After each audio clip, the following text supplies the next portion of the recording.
Hola, muy buenas. Hoy traemos un poquito de noticias diferentes, pero que pienso que van a repercutir bastante más de lo que parece a lo que es el mercado de precios. ¿Y qué tenemos aquí? ¿Qué nos trae Riftbound? Efectivamente, no es que no se pueden comprar cartas ni ningún set en su tienda, ya que no funciona como siempre. Es que tenemos nuevos updates para los torneos. Pues los nuevos cambios de reglas y actualizaciones del 30 de enero son infinitos. Así que nos vamos a ir directamente a lo que nos interesa.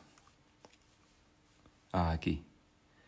Y es que cualquier jugador puede incluir cartas de Riftbound de cualquier lenguaje en sus decks y en sus juegos. Estaban lanzando los nuevos drops y haciendo los torneos demasiado juntos. Entonces, además de que no hay material, no puedes juntar idiomas y tienes que acabar un deck para ir al torneo. O sea, es complejo, pienso que algo no están gestionando bien.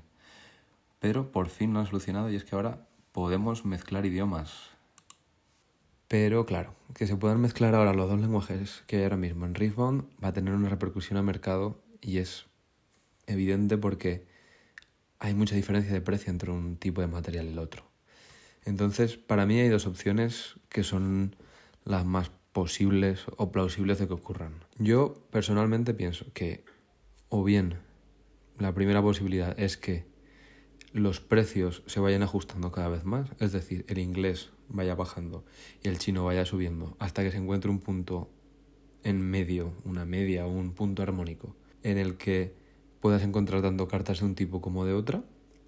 O bien el escenario 2, que pienso que es el más posible que ocurra, y es que el chino se utilice para jugar, ya que es más fácil y más sencillo conseguirlo y cualquiera puede adaptarse a él, y el inglés empiece a utilizarse más para colección, que la gente empiece a llevar cartas a gradear o que empiecen a guardarlos o cosas de ese estilo.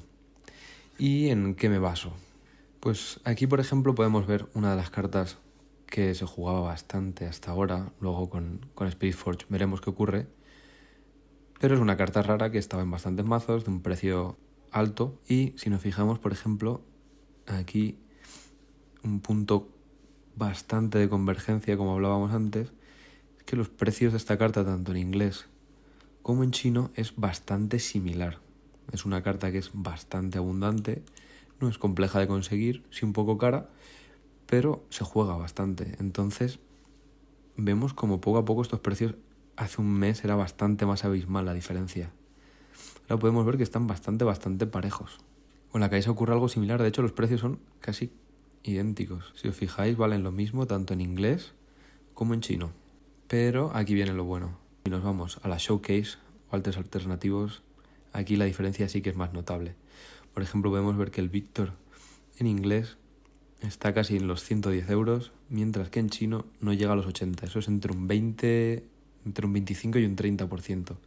Aquí se nota bastante más. Aquí no tiene nada que ver con la jugabilidad, simplemente pienso que la gente prefiere coleccionarlo en inglés antes que en chino. Ese es mi punto de vista. Otro ejemplo es la Caixa. Nos vamos desde los 70 hasta no llega a los 50. Es un margen mayor que el anterior. Y esto es lo que me hace pensar a mí que evidentemente no tengo una bola de cristal, pero pienso que el chino se va a usar para jugar y para rellenar barajas a tiempo, para que la gente tenga acceso a un mazo asequible de precio, pero que la gente que quiera coleccionar y quiera tener su pieza de exhibición o quiera guardarlo por otro motivo, lo va a hacer en inglés. Y por eso pienso que el escenario más posible es este. Que el chino se utilice para jugar, para completar decks y para que la gente tenga acceso, y que el inglés se utilice para colección. Y para acabar, lo que vamos a hacer es poner una al lado de la otra para poder comprobar las calidades. A mí la verdad que, siendo sincero, me parece bastante bien acabada. Me han sorprendido para bien. No tenía material en chino. Y sí que es cierto que el papel es un poquito diferente. Los colores son un poquito diferentes. Me parecen más vivos estos que estos. Pero la verdad que en cuanto al papel y a los acabados me han sorprendido para bien.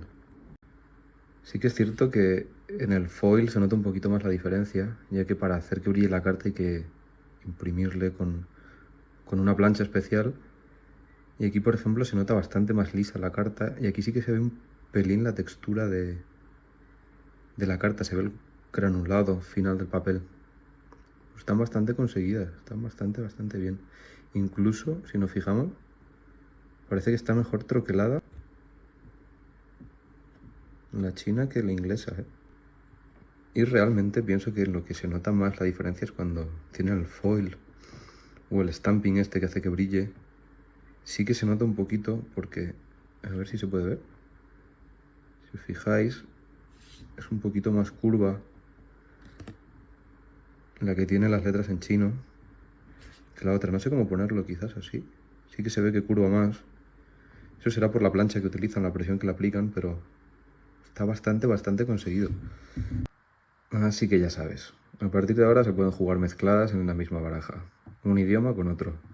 Así que la decisión de qué comprar y cómo organizar tu baraja es única y exclusivamente tuya.